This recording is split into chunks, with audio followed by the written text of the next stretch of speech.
নমস্কার বন্ধুরা, কেমন আছো সবাই? আশা করছি যে যেখান থেকে আমার এই ভিডিওটা দেখছো তোমরা ঈশ্বরের আশীর্বাদে অনেক ভালো আছো। আমিও কিন্তু খুবই ভালো আছি এবং সুস্থ আছি। আজকের ব্লগটা শুরু করছি একটা খুব সাধারণ কিন্তু খুব বাস্তব অভিজ্ঞতা দিয়ে। এমন একটা অভিজ্ঞতা যেটার সঙ্গে হয়তো আমাদের দেশের হাজার হাজার সাধারণ মানুষ প্রতিদিন কোনো না কোনোভাবে পরিচিত। আজ আমি বাড়ি ফেরার পথে বিজেপির একটা মিছিলের কারণে প্রায় 1 ঘন্টার মতো ট্রাফিকে আটকেছিলাম। প্রথমে ভেবেছিলাম একটু ভিড় আছে, কয়েক মিনিটের মধ্যে রাস্তা ফাঁকা হয়ে যাবে, কিন্তু না। মিনিট গড়িয়ে 10 মিনিট, 10 থেকে 20, তারপর আধ ঘন্টা, আর দেখতে দেখতে পুরো 1 ঘন্টা কেটে গেল। সবচেয়ে কষ্টের বিষয় হলো ট্রাফিকে দাঁড়িয়ে থাকা অবস্থায় নিজেদের হাতে কিছুই করার থাকে না। সামনে গাড়ি, পেছনে গাড়ি, ডান দিকে গাড়ি, বাম দিকে গাড়ি, শুধু অপেক্ষা করা ছাড়া আর কোনো উপায় নেই। চারপাশে মানুষের মুখ দেখেও বোঝা যাচ্ছিল সবাই বিরক্ত, সবাই ক্লান্ত। কেউ বাড়ি ফিরতে চাইছে, কেউ হয়তো কাজ শেষে বিশ্রাম নিতে চাইছে, আবার কারো হয়তো জরুরি কোনো কাজ ছিল। তখন একটা কথাই বারবার মাথায় আসছিল, সাধারণ মানুষের সময়ের মূল্য কি সত্যি কেউ বোঝে?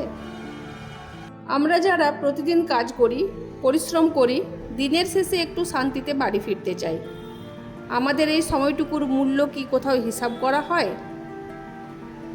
যাই হোক, অনেক অপেক্ষার পরে অবশেষে ট্রাফিক একটু একটু করে ছাড়তে শুরু করলো।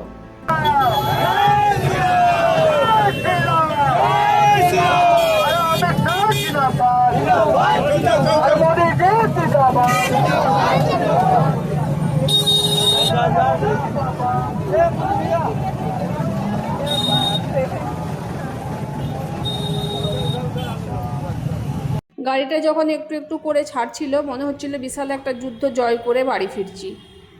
তো হ্যাঁ, সেটা যুদ্ধ জয় করার মতোই, কারণ 1 ঘন্টা ওই টোটোর মধ্যে বসে থাকা মুখের কথা নয়। কিন্তু চারিদিকে শুধু মানুষজন দেখতে পাচ্ছি, কোলাহল, হইহট্টগোল, যে যেমন করে আনন্দ করছে বিজেপির মিছিলে, আর সাধারণ মানুষ কষ্ট ভোগ করছে।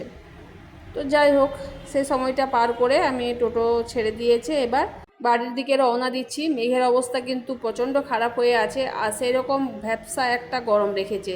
সেই গরমে মানুষ হার্টফেল করে যাওয়ার মতো একদম অবস্থা।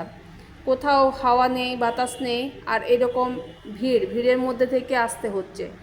তো অবস্থা খুবই খারাপ। তো তোমাদের সাথে সেটাই শেয়ার করলাম। আর ছোটো বড়ো সব জিনিসই তোমাদের সাথে যখন শেয়ার করি, ভাবলাম এই যে সাধারণ মানুষ কষ্ট পাচ্ছে, সেই জিনিসটাও তোমাদের সাথে শেয়ার করি। আর বন্ধুরা, তোমরা কি কোনোদিন এরকম জ্যামে ফেসেছো? যদি ফেসেছো তাহলে একটুখানি কমেন্টে জানিও তোমাদের অভিজ্ঞতার কথা।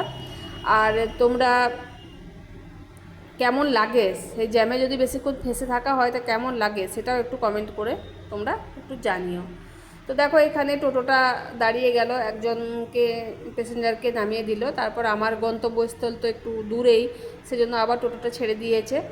আর টোটোটা যখন যাচ্ছে, আমি বারবার ঈশ্বরকে বলছি, হে ঈশ্বর, একটুখানি হাওয়া বাতাস দাও, যাতে গরমটা একটুখানি কম হয়। দেখতে পাচ্ছ মুখ চোখের অবস্থা আমার একদম পুরো শুকিয়ে গেছে, আর সারাদিন বাড়ির বাইরে থাকা এই রোদে, তাহলে অবস্থা তো আরও খারাপ হয়ে যায়। তো ফাইনালি আমি আমার বাস স্টপের কাছে চলে এসেছি। তো সেখানে টোটোটা দাঁড়িয়ে যাবে, তারপরে আমি বাসে উঠে পড়বো। আবার হ্যাঁ, এই যে টোটোটা দাঁড়ানোর পর যে আমি সাথে সাথেই বাস পাবো, সেটা কিন্তু নয়, কারণ টোটোটা দাঁড়ানোর পর আমাকে অনেকক্ষণ বাসের জন্য ওয়েট করতে হয়। তো দেখি এখন সেই বাসটা যাবে কি না। বাড়ি চলে এসেছি। তো তোমাদেরকে তো বললাম মেঘের অবস্থা ভীষণ খারাপ। বাড়ি ফিরে মানে রাস্তাতেই আমি কিন্তু বৃষ্টি পেয়েছি। তো বৃষ্টি পড়লেও কিন্তু গরমটা প্রচণ্ড রেখেছে, আর সেই গরমের জন্য শরীরটা ভীষণ খারাপ লাগছে। মনে হচ্ছে যেন শুয়ে পড়ি, রেস্ট নিই। কিন্তু আমরা তো মেয়েদের জীবন তো এরকমই হয়। ওদের মানে আমাদের মেয়েদের শুয়ে পড়ার বা বসার বা রেস্ট নেওয়ার কোনো কিন্তু টাইম নেই। মেসিদের মতো কিন্তু আমরা চলতেই থাকি। তো এই গরমের মধ্যে একটা পানীয় খেলে খুব ভালো হয়। তো রান্নাঘরে ঢুকে দেখলাম, ফ্রিজ খুলে দেখলাম বাড়িতে কিছু আছে উপকরণ। তো সেই উপকরণ দিয়ে আমি কিন্তু একটা পানীয় বানিয়ে নেব।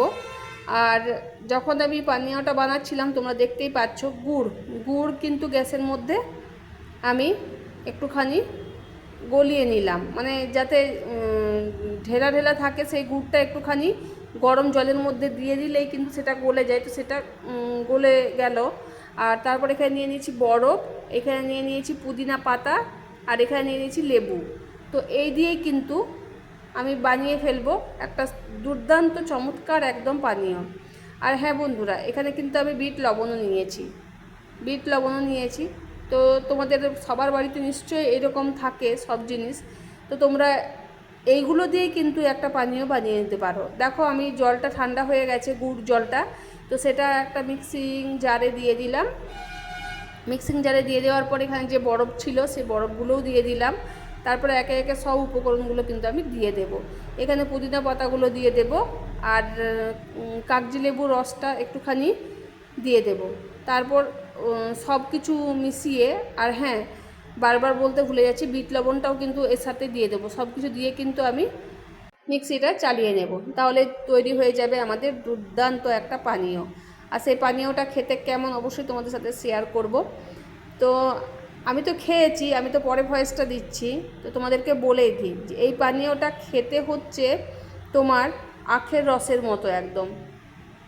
কিন্তু আশ্চর্য জিনিস, এতে এক ফোঁটাও কিন্তু আখের রস দেওয়া নেই। আখের রস না দেওয়া থাকা সত্ত্বেও এটা আখের রসের মতো একদম টেস্ট। তোমরা একবার হলেও ট্রাই করে দেখবে বাড়িতে। আমি 100% গ্যারান্টি দিয়ে বলতে পারি যে তোমরা খেয়ে বুঝবে যে তোমরা আখের রসই খাচ্ছ। তো সেরকম একটা রেসিপি আমি তোমাদের সাথে শেয়ারও করে দিলাম গরমে বাইরে থেকে এসে। আর ঠান্ডা ঠান্ডা এই জিনিসটা খেতে এত ভালো লাগবে, মানে আমার তো খুব ভালো লেগেছে। আর যে কোনো শরবত ঠান্ডা হলে তো ভালো লাগে। তো এই হচ্ছে ফাইনাল একদম শরবতটা। তো চলো বন্ধুরা, আজকের ভিডিওটা এই পর্যন্তই। দেখা হচ্ছে তোমাদের সাথে আবার কোনো নতুন ভিডিওর সাথে। ততক্ষণ যত তোমরা সবাই ভালো থেকো, সুস্থ থাকো, নিজেদের খেয়াল রেখো, আর এভাবেই দেখতে থেকো আমার ভিডিও।